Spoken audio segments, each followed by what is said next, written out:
Hi, I'm Andrew, and I'm from NV Board Gaming, and today I'm going to be ranking my favorite characters of Unmatched. So, there are currently 30, well, actually, the new T-Rex and Ellie Sattler set are actually shipping like right now. So there are going to be actually 32 characters, but I am only going to be ranking 26. So I have played Dr. Ellie Sattler and the T-Rex already. However, that was during playtesting. And I know there's not very many differences between the final and the actual playtest that I did a couple years ago. But I didn't want to give them a ranking right now just because those finalized sets I haven't played. I have a pretty good idea as to where they're going to fall. And in all honesty, if there hasn't been a lot of changes from when I playtested them, neither Dr. Ellie Sattler or T-Rex are going to make my top 10 anyway. So a little spoiler alert there. But if that changes, I'll make sure to update this list as well as let you know where they will fall when we do that review when I get my set. So I'm going to be doing 26. That means I'm missing another 4, right? So the only other 4 that I'm not actually going to be ranking is going to be the Buffy sets. And for a couple different reasons. I haven't played them. I am very familiar with their decks and having looked at what they have to offer and how the gameplay is. But they're just not really anything that's interesting to me. You know, I think a big thing that comes with Unmatched is how each deck and each character feels like them. And I'm not a Buffy fan. So I feel like that would kind of be lost on me, and these characters would actually get ranked pretty low. Even looking at their decks, the only ones that really there's really only one that seems interesting to me, and that's Willow with her different tokens and everything. I'm not really crazy about Buffy or Spike or Angel. None of their decks really grab me and seem very interesting. So they would be ranked pretty low on this list anyway. So I'm not going to try to throw them in there since I don't own the set and I haven't played them. But that's why they're not going to be in this list. So today I'm going to be doing my number 26 through 11. All right.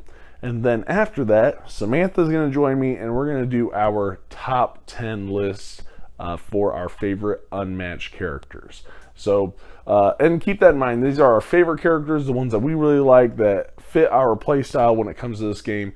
It's not a strategy guide as to who's best. I know there are competitive tiers out there as to who's the best. They have like tier 1 all the way down to, I believe, like a tier 4 or tier 5. So if you're looking for more of a competitive of who's the best character and who's not, I would say maybe go look for those lists. These are just going to be our favorite ones to play. Okay, so with that being said, I'll jump right in and we'll get started. So starting off at number 26, and you can't blame me for being Cult of the New, because this is actually one of the brand new characters that came in a Marvel set, and that is Elektra. She is my number 26, bottom of the barrel here for me. And the reason why Elektra is so low, I think, is because she doesn't really fit what I think when I think of Unmatched. So Unmatched, I think, you want to be really gung-ho and attacking and be aggressive. I feel like the proper way to play Elektra is almost the opposite of that. She feels like a character that is just meant to kind of avoid combat and run around. The hand sidekick tokens, they don't have a lot. I mean, they have a couple cards. Yes, you're gonna be able to get them back, but at most you have 4 cards, and if you use them all and you get them all shuffled back, you might be able to use a max of 8 cards. So yes, I can see that there, but you're gonna be killing them off anyway. They're pretty much little meat shields, and she's just gonna be running around.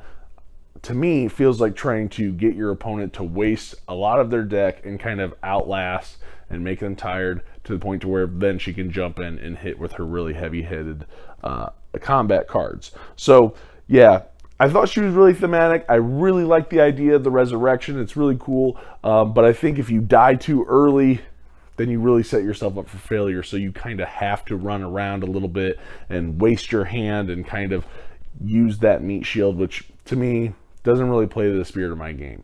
So I've played her a number of times. I really, really wanted to like her. She was one of the characters I was most excited for that set, for Hell's Kitchen, and she kind of fell flat. So for me, she ranks at the very bottom, my number 26. Number 25 is going to be a big heavy hitter that I think is going to be a lot of people's favorites, and that is Bigfoot. I know Bigfoot moves fast, hits hard. He has a ton of ignore effect cards, so he's really effective in fights. My favorite part about his deck, though, is the Jackalope. I think that's just an awesome sidekick to have, and he has that card where he can, he's moving through all these fighters, and he's going to deal, at the end, he can deal 2 damage to whoever he's adjacent to. I just like that scheme card. And so, Bigfoot's very straightforward, easy to play, not a lot to manage or try to figure out tactically. I just feel like he moves fast, he hits hard, he can cancel a lot of effects. So for me, I like a little bit more complexity in my characters. So Bigfoot doesn't really do it for me, but I can see how he can be a favorite for a lot of people. And his special ability is that he just gets to draw a card when nobody's in his zone. So nothing super exciting, so that's why he is my number 25. Number 24 is one of the OGs from the original set that came out, and that is going to be King Arthur. And I think the reason King Arthur ranks so low is because as new sets have come out, I feel like there are plenty of other characters that does what he does better. They do what he does, but in a better way. I think he's probably one that is a lot of times looked at as underwhelming and that needs a little bit of buff, and people ask for him to release a new set. I think he's decent. There's people out there that just do what he does better. The whole thing behind King Arthur is that he can boost his attacks, and there's potential for him to boost twice, but there's already characters out there a lot of characters could boost their attacks now. There's characters now that can boost twice. Even with the new Daredevil, he has cards where he can boost twice. There's going to be characters out there that are going to do what he does, but better. And what stinks about his cards is a lot of his attacks have his highest boost values. So you're kind of even cutting yourself at the heels a little bit even more, because you're going to give up these attacks that are decent attacks for their boost values if you want to boost one of your other attacks. So his best cards have the highest best values, which kind of stinks there. Although I will say he has a phenomenal sidekick. I really like Merlin, all of his cards and his abilities to do. I really like him as a sidekick. So I'm very big fan of Merlin, but just King Arthur, a little underwhelming. Number 23 is another new character from a Marvel set, and that is going to be Luke Cage. I know a lot of people like Luke Cage. He gets a lot of praise because he has a ton of defense. He doesn't even have to play a card, and he can block 2 attack damage, which is really nice because that makes him a kryptonite against somebody like Medusa. Her Stone of Gaze isn't going to matter whatsoever going up against Luke Cage because he'll always defend it. He'll always be able to block it, which means she'll never be able to hit as hard as she's intended to be. So Luke Cage, and each of these characters are going to be a kryptonite for somebody else. And I'm not trying to knock them for that or anything like that. But he just takes 2 less damage. Nothing super exciting. Yes, it seems a little overpowered to some, but I think he's definitely beatable. And then I do like he has that Power Man defense card. That's my favorite card probably from his deck, where it's like he's punching someone through other people and he's doing damage to the person he's hitting as he's defending himself, and in the process doing damage to others that he knocks them through. So that's really cool, and he has some decent hitting cards. So that's my number 23. Number 22 is going to be a solo character, and that is going to be Deadpool. Deadpool has a ton of healing. Every time he attacks, he gains a health. He has tons of healing in his cards. And I really like him because his deck is just silly. It's very Deadpool-like. When you play him, you feel like you're Deadpool. You're being ridiculous. You're making jokes. You're being silly in the game. And And I mean, even the effect on his card is that if he has, other than the gaining health, is that if you're playing against somebody named Logan, he gets +5 to all of his attacks, which is just, obviously with his character. But like I said, lots of silliness, tons of healing. He has a lot of value manipulation and a lot of card drawing. So he is just like, no matter how many times you hit him, he just keeps coming back to life, which is obviously the whole point of Deadpool, that you can't kill him kind of thing. And so that's why he is my number 22. And as I'm going through these, I mean, honestly, I would be happy to play probably I would not complain if I played my top 22 characters. So, I wouldn't be super excited about playing Luke Cage, King Arthur, Bigfoot, and Elektra right now, but Deadpool on, there's going to be people that I would never complain to be able to play. I really enjoy all of these. Number 21, I talked about briefly when I discussed Luke Cage, and that's going to be Medusa, another OG character. She has a really nice ability where at the start of her turn, she deals 1 damage to a fighter in her zone. And I kind of mentioned one of her cards, which is the Gaze of Stone, which is really nice, where she gets to deal 8 damage if she wins. It's a 2-attack card, but if she wins that combat, she's going to hit pretty hard. So you can't really, it's kind of a mind game with your opponent, and the fact that, do you want to not defend this attack? Can you really deal with the cost of not defending? Can you risk it?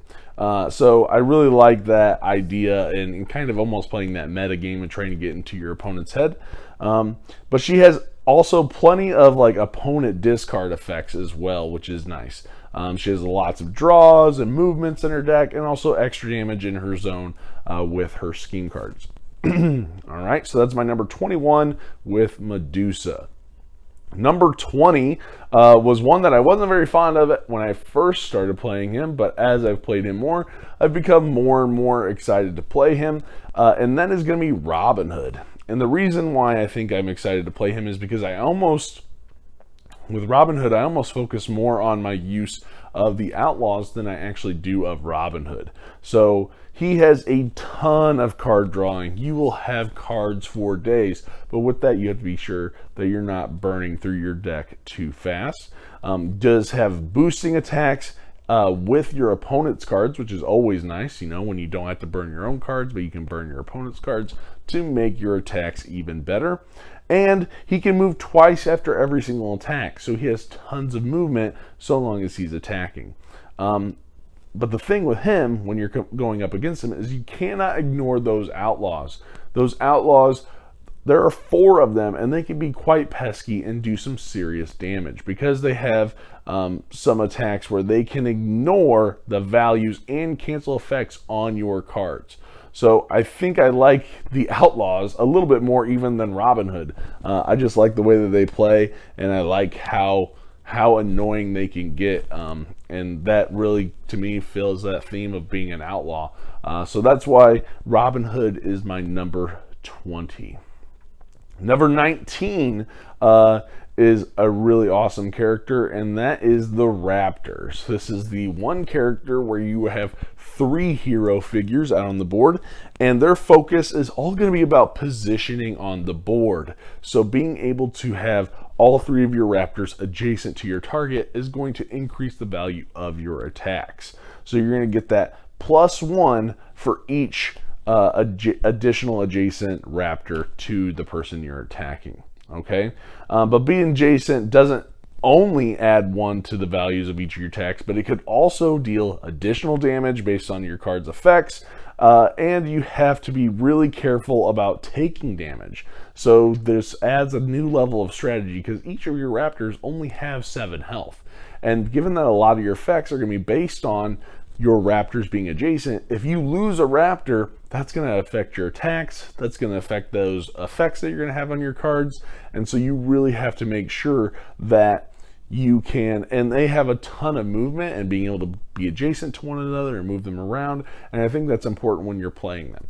The one thing that could be a bit of a pain is the map selection with these characters. If you get a map where it's really difficult to get all three of your Raptors around your opponent, then you're really kind of fighting with one arm tied behind your back. So that's why the Raptors are number 19. Number 18 is my one of the newer characters as well from the Marvel sets. And this was one that I don't think Samantha was very fond of, but when I played him, and I played him again and again, he grew on me quite a bit. And that is Bullseye. So Bullseye, he's really gonna, even though his ability is that he can, because he's ranged, his ability is that he can attack from 5 spaces away and can ignore those zones. All right. However, the big thing with Bullseye is that you're really going to be focusing on this need to win combat. He even has cards that say you win the combat. Even if you lost, you're considered to have won, which is going to set you up and kind of enhance those future actions. So a lot of your cards are going to say, if you've already won a combat this turn, increase the value. You know, gain X, gain Y. Okay, and so I really like that because it really makes you think, okay, I need to plan out my actions in the correct order as to when I want to take them. I need to make sure I win that first combat because the second one's going to become even stronger because I won that first one. So I like the strategy that comes into that when you're planning out those turns and being really intentional. And I think even your opponent has to be aware of, I need to win that first combat if they attack me, because it's only going to help them for their second one, their second action.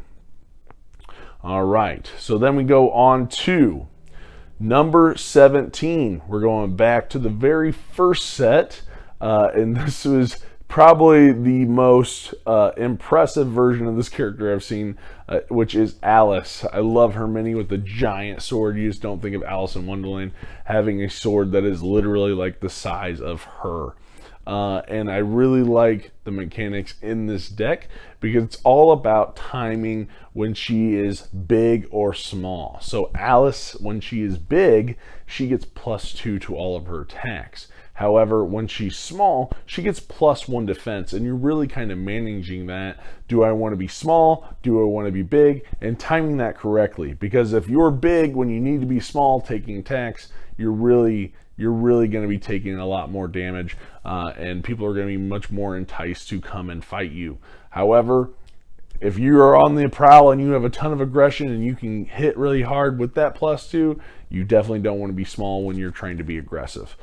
So getting to manage when you want to be, that timing of when you need to be big and when you need to be small is going to be all the difference for her. She feels like a really well-rounded character. I think she's a good one that even if you're a beginner jumping into the Unmatched set, she'd be a good one to play, right? She's simple. Her cards are easy to follow. She doesn't have a ton of craziness going on that you have to manage, just that big, small thing. But she's unique enough from a lot of different characters to where you feel like you're still special in a certain way, you know, unlike like Bigfoot where they're pretty straightforward kind of stuff. Okay, she does have a kind of everything too. She has plenty of movement. She's able to boost. She can manipulate her values. So I think she's a great one for first timers. Number 16 is going to be from the Battle of Legends Volume 2, and that is going to be Yanenga. Yanenga, for a while I was thinking, oh, is she going to be my favorite range character? We'll have to see. But I believe there is still one more range character that I like a little bit better. So Yanenga, her whole ability is going to come down to being able to assign damage to her sidekicks. So she's the first one where her sidekicks have 2 health on a little token. So she has multiple, but each of them have 2 health. And when she is taking damage, she can kind of decide to assign that damage to a sidekick instead. And so each of them have 2 health, and she's going to have abilities to bring them back after they get defeated, which is really nice. And not to mention that she is a part of that set that comes with all of those bonus attacks. So in that Battle of Legends Volume 2, all of those characters come with this new ability of bonus attacks, to where your essentially after combat effect is a second attack against your opponent, which is really cool little added twist that they did to that set, and being able to kind of even drain your opponent's cards more by only playing one attack, which is great. So she does a lot of, she has those bonus attacks, she has some adjacent damage and some extra actions that she can get, as well as with that value manipulation. So with my number 16, that is Yanenga. Number 15 is actually from the exact same set, and that is going to be Achilles. So Achilles is interesting because for him, you're focusing a little bit on his sidekick as well, and that's going to be on whether or not you want Patroclus, his sidekick, to be defeated or undefeated, because you're going to have cards that are going to depend on that with the effects. They'll say if Patroclus is defeated, this happens. If he's not defeated, this happens. And what's going to be interesting is that when he gets defeated, you add, I believe it's +2 to all of his attacks. But then he's also going to be able to draw cards when he wins. Yes, when Patroclus dies, you lose a bunch of cards, but you're so much stronger for it. But then there's cards that are focused on when Patroclus is not dead or not defeated. And so it's a nice little kind of give and take. And again, feels very thematic to Achilles' character, because I always think of the movie Troy and just how enraged he gets when he finds out that his cousin was killed in battle. And so I think that's really awesome. Again, I like those, a little bit of emphasis on managing those sidekicks a little bit more than just them being kind of like meat shields, essentially. So yeah, he has those bonus attacks as well, like we talked about with Yanenga, some additional damage effects, and even the potential to gain actions, but also may give your opponent extra actions. So that's an interesting, I think this is the first set that has to where you could actually give your opponent extra actions with his cards. So you have to be careful with that as well. Number 14 is one that has only gone up every single time I play him, and I think that comes down to just he adds this focus on managing these rage tokens, and that's going to be Beowulf. So Beowulf, my number 14, he has these rage tokens that you're going to be able to spend based on the effects of your cards. And so every time you take damage, you gain these rage tokens, and you can have at most 3.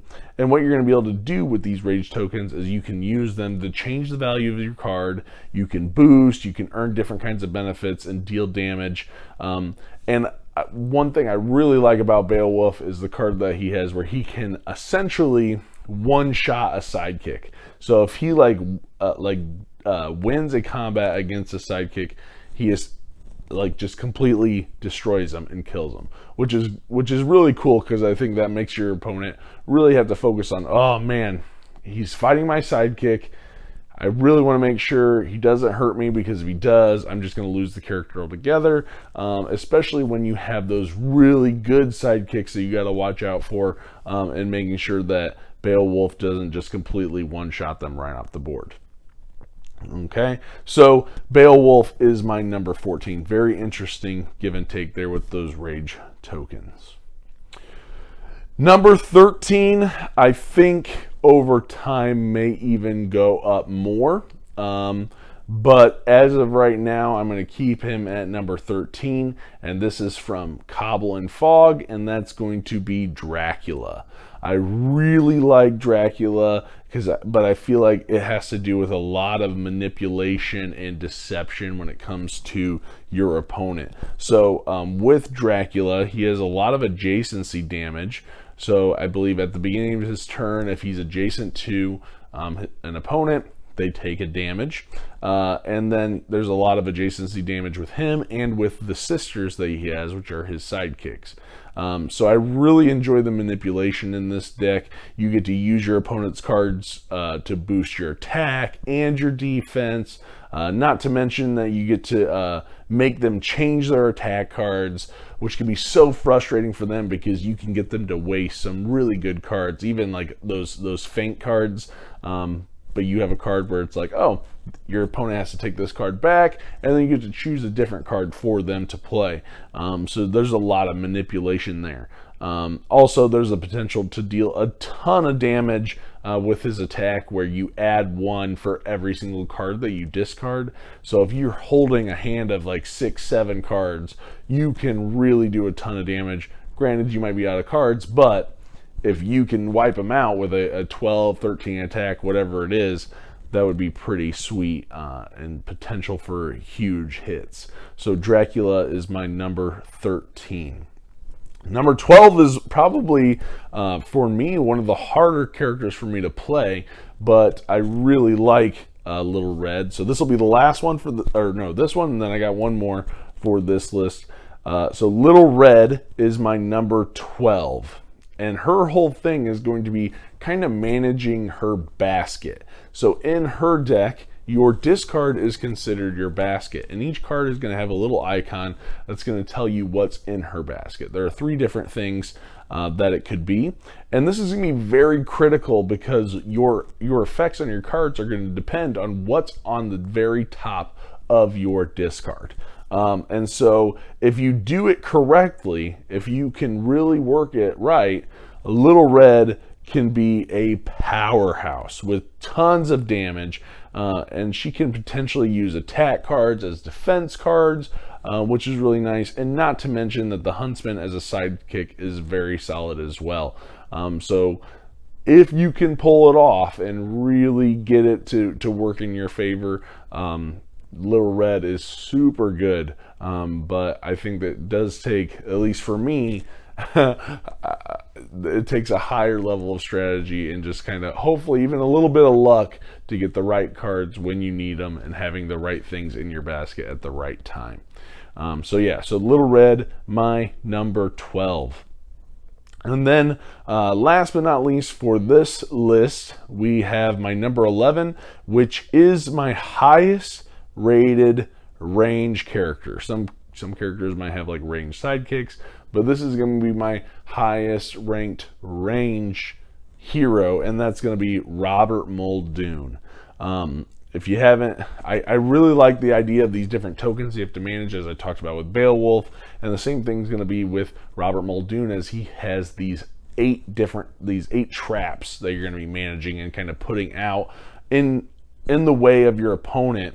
And then it kind of puts a decision on them, like, do you want to take this damage? Because you put these out there, right? You put all these traps out on the board, and it's really up to your opponent of, ooh, do I just try to run around them, or do I run through them? Yes, I'm going to take a damage, and it's going to stop them from moving. But if you don't do it, maybe later on down the road, he might play a remote detonate card, and you're going to take damage just for being adjacent to these traps, because there's potentially 8 of them that could be out on the board. So I like that again, you're playing that mental game a little bit with your opponent of, hey, I'm putting out these traps. You have to decide how you best want to deal with it, because I'm also ranged. And so being able to, really work that into your favor, a lot of people might find that frustrating or annoying, but they're like, I can't get to you because you're surrounded by traps, and kind of force their hand into making a move there. So I like the remote detonate, and that they can add value to your attack with some effects, and plenty of movement, and is very much able to annoy your opponents with your sidekick respawn. Because you have the engine, and I believe there's 3 or 4 of those as well. So you have the traps, you have the sidekicks, and you have plenty of movement, and you're ranged.